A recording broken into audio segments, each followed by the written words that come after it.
Hello, today I welcome you to my world of watches, and in this video we are taking a look at what I think is one of the best divers for the money, the Citizen Promaster Eco Drive. Let's see what it's all about.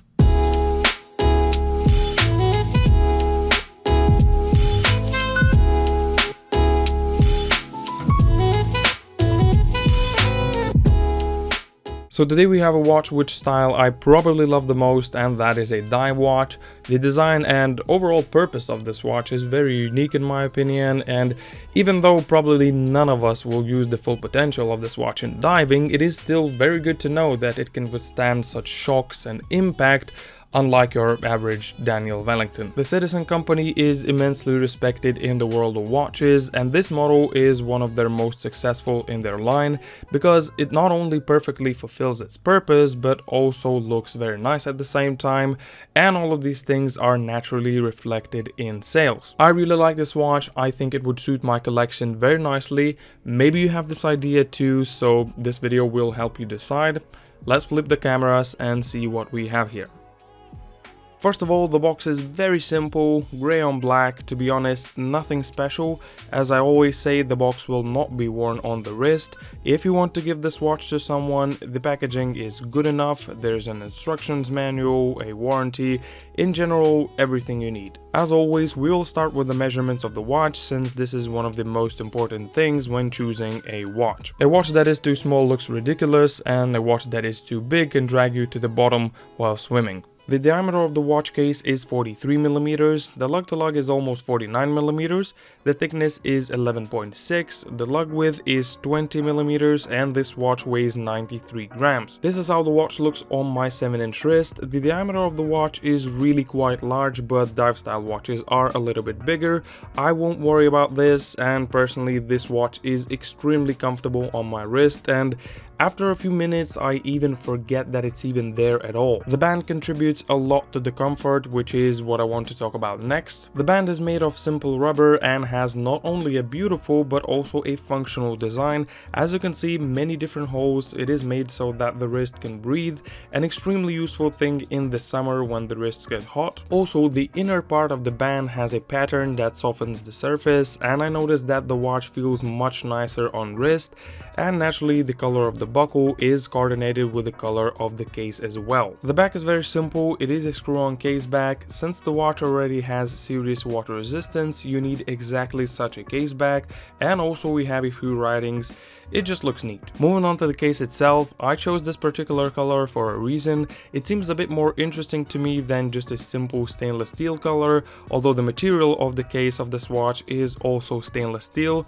After painting it in this gray color, it acquires a kind of a tactical character. To me it conveys something Mediterranean. Even though I have not been to the army, with this watch on I feel closer to it. The surface finishes are quite simple, brushed almost everywhere except the bezel grooves, which are polished, and also we have a nice logo on the crown at 4 o'clock. The bezel is also done to fit the overall style of the watch. Green, shiny, looks very nice, and also is 60-click unidirectional. A nice font has been chosen for the numbers, and I like that the Lume pip glows nicely in the dark, as well as the indices on the dial. Obviously makes it a bit easier to see the time in the dark waters or darkness in general. Before we move to the dial, it is necessary to mention that the glass is mineral, so it will scratch over time, opposite to sapphire, which practically doesn't scratch, although mineral is less likely to crack or shatter. Personally, this is not a problem for me, as I have many watches with mineral glass and I wear them all.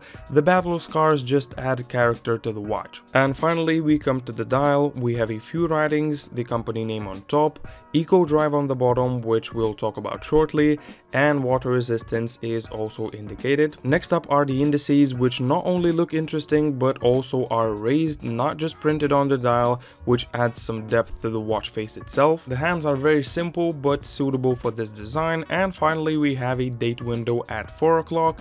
In general, the whole dial fits perfectly with the style, and perhaps most of all with the color of the band itself. It creates an interesting effect between the different parts of the watch, which I really like. Since the watch is meant for diving, the crown is a screw-on. To set the time, it needs to be unscrewed.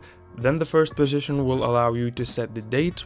And the second position will allow you to set the time, and don't forget to screw the crown back on the thread, otherwise the watch becomes much more vulnerable to water and dust. Now let's talk about Eco Drive, which is proudly written at the bottom, and it means that the watch is solar, so we won't have to worry about changing the battery for a very long time.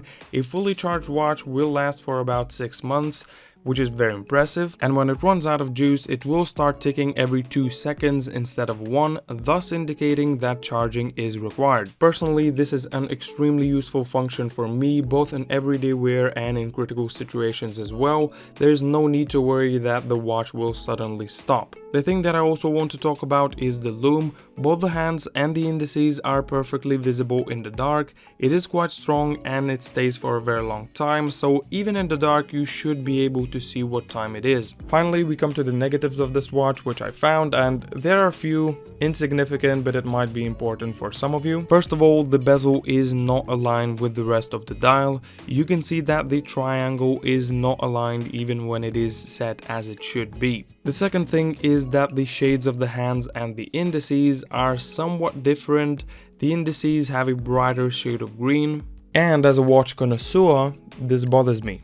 Apart from these few things, I really like the watch and I think it's worth the price. So to summarize, if you're thinking about going for this watch, I think it is definitely worth it. As I've said, it is extremely practical, affordable, and plus with all of that, it looks very good. There are minor things like mineral or the alignment of the bezel, but then again, it is a budget watch, you cannot really expect everything. So yeah, I think I recommend it. As always, all of the links will be in the description down below if you're interested, and if you like this video, please leave a like and also consider subscribing and hitting that little bell so you'll get notified when I upload a new video. And now thank you for watching. I'll see you next time.